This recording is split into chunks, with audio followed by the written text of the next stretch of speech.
Universe of Facts।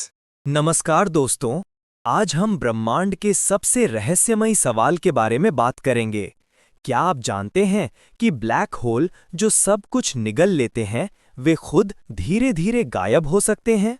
ये विचार इतना आश्चर्यजनक है कि जब महान वैज्ञानिक स्टीफन हॉकिंग ने इसे प्रस्तुत किया तो पूरी वैज्ञानिक दुनिया हैरान रह गई। आज मैं आपको समझाऊंगा कि ब्लैक होल का वाष्पीकरण क्या है और ये कैसे संभव है।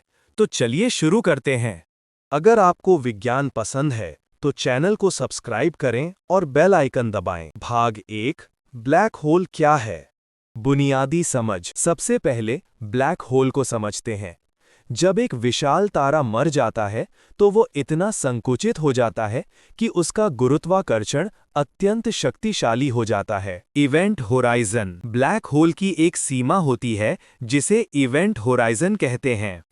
इस सीमा के अंदर जाने के बाद कुछ भी बाहर नहीं आ सकता, यहां तक कि प्रकाश भी नहीं। पारंपरिक सोच। वैज्ञानिक सोचते थे कि ब्लैक होल हमेशा के लिए रहेंगे, वे केवल चीजों को निगलते रहेंगे और कभी नहीं मरेंगे। लेकिन 1974 में स्टीफन हॉकिंग ने एक क्रांतिकारी खोज की। भाग 2, हॉकिंग रेडिएशन की खोज। स्टीफन हॉकिंग का सिद्धांत। स्टीफन हॉकिंग ने क्वांटम मैकेनिक्स और गुरुत्वाकर्षण को मिलाकर एक आश्चर्यजनक बात खोजी।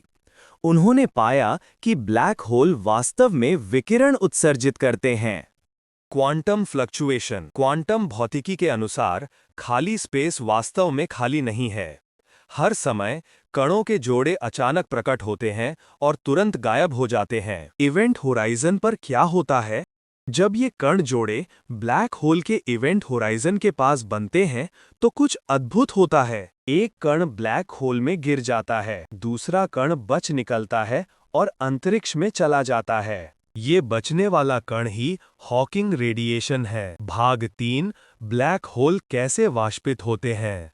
ऊर्जा का नुकसान। जब एक कण बच निकलता है तो ब्लैक होल को ऊर्जा खोनी पड़ती है। याद रखें, आइंस्टीन के समीकरण E बराबर mc² के अनुसार ऊर्जा और द्रव्यमान समान हैं। तो ब्लैक होल धीरे धीरे अपना द्रव्यमान खो रहा है। वाष्पीकरण की प्रक्रिया। ये प्रक्रिया बहुत धीमी है। एक बड़े ब्लैक होल को वाष्पित होने में ब्रह्मांड की उम्र से भी अधिक समय लगेगा, लेकिन जैसे जैसे ब्लैक होल छोटा होता है, वाष्पीकरण तेज होता जाता है। अंतिम क्षण। अंत में जब ब्लैक होल बहुत छोटा हो जाता है तो ये एक विशाल विस्फोट में गायब हो जाता है। पूरा द्रव्यमान ऊर्जा में परिवर्तित हो जाता है। भाग 4, तापमान का अजीब संबंध। छोटे ब्लैक होल गर्म होते हैं। यहाँ एक आश्चर्यजनक बात है, छोटे ब्लैक होल बड़े ब्लैक होल से अधिक गर्म होते हैं। विशाल ब्लैक होल। हमारी आकाशगंगा के केंद्र में जो सुपरमैसिव ब्लैक होल है, उसका तापमान लगभग 0 केल्विन के करीब है। ये ब्रह्मांड की पृष्ठभूमि विकिरण से भी ठंडा है। इसका मतलब है कि ये ब्लैक होल वास्तव में वाष्पित होने के बजाय बढ़ रहा है, क्योंकि ये अधिक ऊर्जा अवशोषित कर रहा है। सूक्ष्म ब्लैक होल। लेकिन एक बहुत छोटा ब्लैक होल अरबों डिग्री गर्म हो सकता है और तेजी से वाष्पित हो सकता है। भाग 5, वैज्ञानिक महत्व। सूचना विरोधाभास। हॉकिंग रेडिएशन ने एक बड़ी समस्या पैदा की, जिसे ब्लैक होल सूचना विरोधाभास कहते हैं। क्वांटम मैकेनिक्स कहता है कि सूचना कभी नष्ट नहीं होती, लेकिन अगर ब्लैक होल वाष्पित हो जाता है तो उसमें गिरी हुई चीजों की सूचना का क्या होता है? वैज्ञानिक बहस। ये सवाल आज भी वैज्ञानिकों को परेशान करता है। कुछ मानते हैं कि सूचना हॉकिंग रेडिएशन में छिपी होती है, अन्य अलग अलग सिद्धांत प्रस्तुत करते हैं। क्वांटम गुरुत्वाकर्षण की ओर। हॉकिंग रेडिएशन क्वांटम मैकेनिक्स और सामान्य सापेक्षता को जोड़ने के हमारे प्रयास का एक महत्वपूर्ण हिस्सा है। ये हमें क्वांटम गुरुत्वाकर्षण के सिद्धांत के करीब ले जाता है। भाग 6, क्या हम इसे देख सकते हैं?